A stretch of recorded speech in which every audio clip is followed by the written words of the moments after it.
नमस्कार दोस्तों, आज मैं प्रस्तुत हूँ पीजीटी हिंदी में हिंदी के सिलेबस में लगे हुए संस्कृत के सिलेबस को लेकर के, जिसमें आपको संस्कृत के कुछ प्रमुख कवियों और उनकी रचनाओं के बारे में पढ़ना है, जिनमें भास, कालिदास, भारवी, माघ, दंडी, भवभूति, श्रीहर्ष, मम्मट, विश्वनाथ और राजशेखर का नाम लिखा गया है।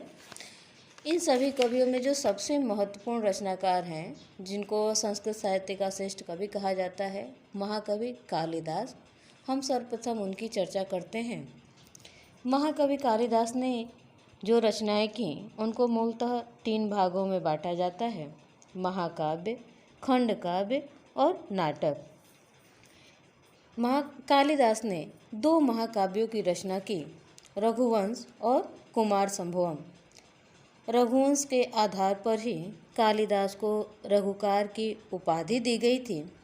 रघुवंश में कुल 19 सर्ग हैं, जिसके प्रथम 9 सर्गों में दिलीप, रघु, अज और दशरथ का वर्णन किया गया है। कुमार संभवम में कुमार कार्तिकेय के जन्म की कथा है, जिसमें शंकर भगवान शिव और माता पार्वती के प्रेम को भी दिखाया गया है। यह 18 सर्गों का महाकाव्य है, जिसके सूरत वर्णन सर्ग में प्रेम के अमर्यादित वर्णन के कारण ऐसा माना जाता है कि भगवान शंकर को क्रोध आ गया और पार्वती ने उन्हें श्राप दे दिया, और इसी कारण यह महाकाव्य अपूर्ण रह गया, क्योंकि अमर्यादित वर्णन के कारण ही माता कालिदास ने श्राप दे दिया, माता पार्वती की यह रचना अपूर्ण रह गई। असली सौंदर्य का चित्रण किया है। अगली जो रचना है खंड काव्य ऋतु संहार, जिसे उनकी प्रथम काव्य रचना माना जाता है, जिसमें वैदर्भी ऋतु में कालिदास ने प्रकृति का ऋतु का चित्रण किया हुआ है। मेघदूत जो दूसरा प्रमुख खंड काव्य है, जिसमें चेतना में और अचेतना में चेतना का आरोप दिखाया गया है। चित्रकूट स्थित रामगिरी पर्वत पर यक्ष का निवास है और वह यक्षिणी के विरह में तड़प रहा है, और वहीं पर यक्षिणी का नक्शिक वर्णन भी किया गया है। मेघदूत 2 खंडों में विभक्त है, पूर्व मेघ और उत्तर मेघ, जिसमें मदाक्रांता छंद का प्रयोग किया गया है। नाटक मालविकाग्निमित्रम कालिदास की प्रथम नाट्य रचना है, जिसकी कथा वस्तु ऐतिहासिक है। यह 5 अंकों में लिखा गया है, जिसका नायक अग्निमित्र शुंग और नायिका विदर्भ राज की बहन मालविका है। विक्रमोर्वशीयम नाटक ऋग्वेद के 10वें और 65वें मंडल में वर्णित पुरूरवा उर्वशी के प्रेम आख्यान के आधार पर लिखा गया है। नाट्य भेद की दृष्टि से यह त्रोटक है, क्योंकि त्रोटक में 5, 7 या 9 अंक होने चाहिए। इसमें भी कुल 5 अंक हैं। त्रोटक की एक और विशेषता है कि इसमें अलौकिक कथा के माध्यम से लौकिक कथा का चित्रण होता है। इस दृष्टि से भी विक्रमोर्वशीयम एक त्रोटक नाटक है। इनकी अंतिम और महत्वपूर्ण रचना है अभिज्ञान शाकुंतलम, जो 7 अंकों में है। सबसे महत्वपूर्ण उसका चतुर्थ अंक है, और चतुर्थ अंक के 4 श्लोक भी भारतीय नववधू के लिए अमर मंत्र कहे जाते हैं, जिसमें शकुंतला और दुष्यंत की अमर प्रेम कथा वर्णित है। कहा भी जाता है, काव्येषु नाटकम रम्यम तत्र रम्या शकुंतला, अर्थात काव्यों में जो अभिज्ञान शाकुंतलम है नाटकों में, वह अत्यंत महत्वपूर्ण है। इनके अतिरिक्त कालिदास की कुछ अन्य रचनाएं भी मानी जाती हैं, जैसे काली स्तोत्र, गंगाष्टक, ज्योति विदर्भाण, राक्षस काव्य और ऋतुबोध। अगले कवि हैं श्रीहर्ष, जिनकी नाट्य कृतियाँ हैं रत्नावली, प्रियदर्शिका और नागानंद। महाराजा हर्षवर्धन श्रेष्ठ ऐतिहासिक हिंदू राजा थे। इनके पिता थानेश्वर के महाराजा प्रभाकर वर्धन के द्वितीय पुत्र थे। चीनी यात्री ह्वेनसांग ने इनके राज्य शासनकाल की अत्यंत प्रशंसा की है। बाणभट्ट मयूर भट्ट तथा दिवाकर जैसे विद्वान इनके राज्य में थे। रत्नावली और प्रियदर्शिका में वत्सराज उदयन और वासव दत्ता की प्रेम कथा का वर्णन किया गया है। नागानंद प्रसिद्ध ब्राह्मण कुमार जिमुतवाहन की कौंडापुर दान वृत्ति का गुणगान है। महाकवि जयदेव ने इन्हें कविता कामने का हर्ष कहा।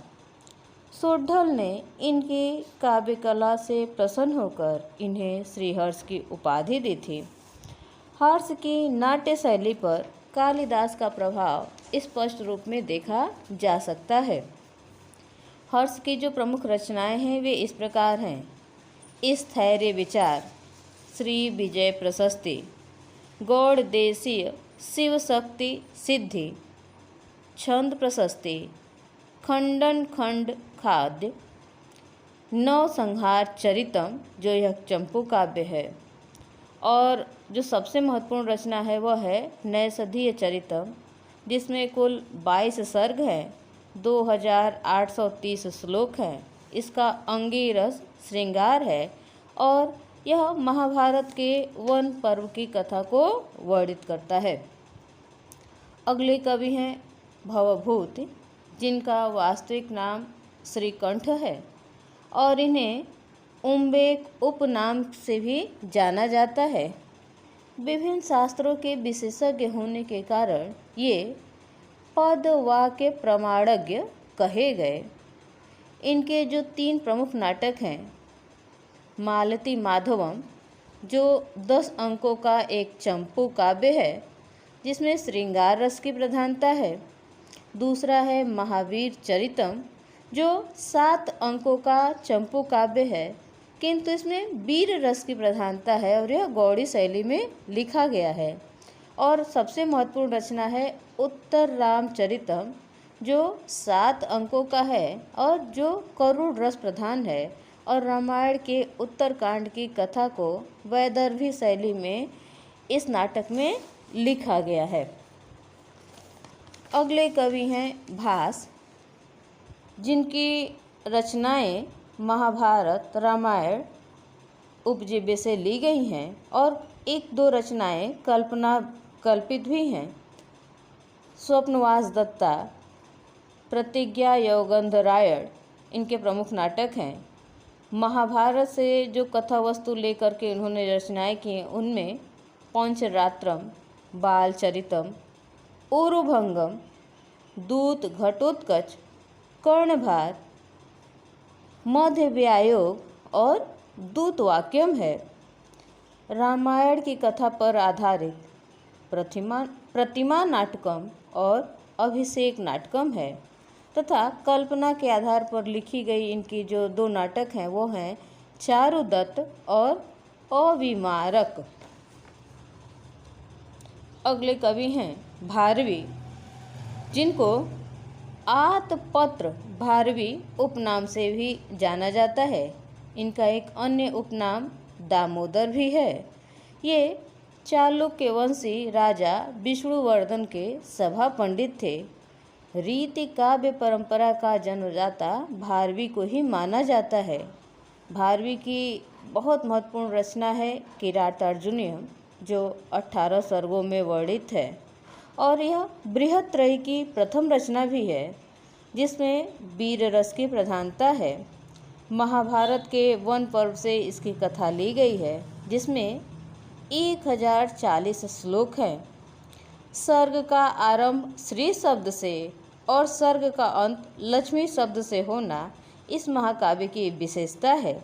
इस ग्रंथ के प्रथम 3 सर्ग अति क्लिष्ट होने के कारण पाषाण त्रय कहे जाते हैं। अगले कवि हैं माघ, जिनकी प्रमुख रचना है शिशुपाल वधम, जिसमें 20,1650 श्लोक हैं। सर्ग का प्रारंभ और अंत श्री शब्द से है। रैवतक पर्वत का वर्णन 4थे सर्ग में किया गया है। इनका उपनाम घंटा है और शिशुपाल वधम की कथा को महाभारत के सभा पर्व से लिया गया है। यहाँ एक बात ध्यान देने वाली यह है कि माघ के शिशुपाल वधम में सर्ग के प्रारंभ और अंत में श्री शब्द आता है, जबकि भारवी के किरातार्जुनीयम में सर्ग के प्रारंभ में श्री और अंत में लक्ष्मी शब्द आता है।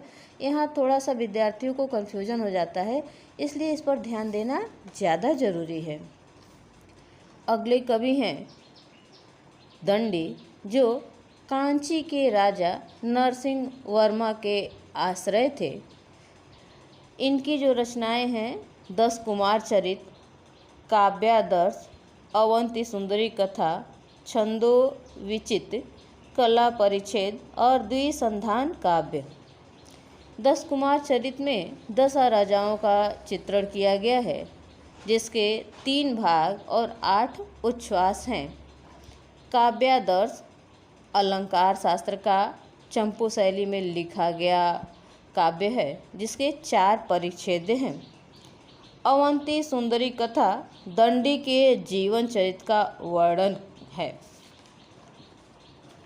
अगले कवि हैं राजशेखर, जिनकी समय सीमा 9वीं शताब्दी मानी जाती है। ये कवि और नाटककार दोनों ही थे।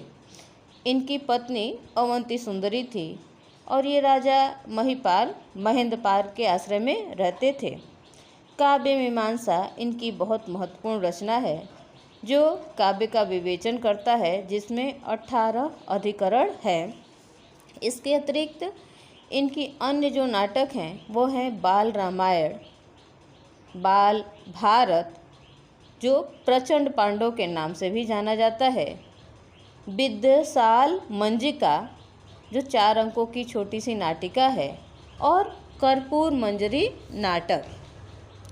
अगले कवि हैं मम्मट, जिनका काव्य प्रकाश संभवतः हिंदी का हर विद्यार्थी जानता है, क्योंकि मम्मट के काव्य प्रकाश और विश्वनाथ के साहित्य दर्पण को पढ़े बिना काव्यशास्त्र को समझना तो कठिन ही हो जाता है। विश्वनाथ जो अगले कवि हैं, उनकी रचना साहित्य दर्पण है और इन्होंने वक्रोक्ति को अलंकार के रूप में ही स्वीकार किया था। साहित्य दर्पण का जो विभाजन है वो परिच्छेदों में किया गया है, जिसमें 10 परिच्छेद हैं, और विश्वनाथ ने काव्य में रीति को संघटना विशेष माना था। विश्वनाथ के अनुसार रसों की संख्या कुल 7 है। मित्रों, इस छोटे से वीडियो में मैंने संस्कृत साहित्य के लगभग उन सभी सिलेबस को इकट्ठा करके महत्वपूर्ण प्रश्नों को बताने का प्रयास किया, जो पीजीटी परीक्षा के लिए अनिवार्य हैं। यदि वीडियो पसंद आए तो इसे लाइक, शेयर, सब्सक्राइब अवश्य करिएगा। धन्यवाद।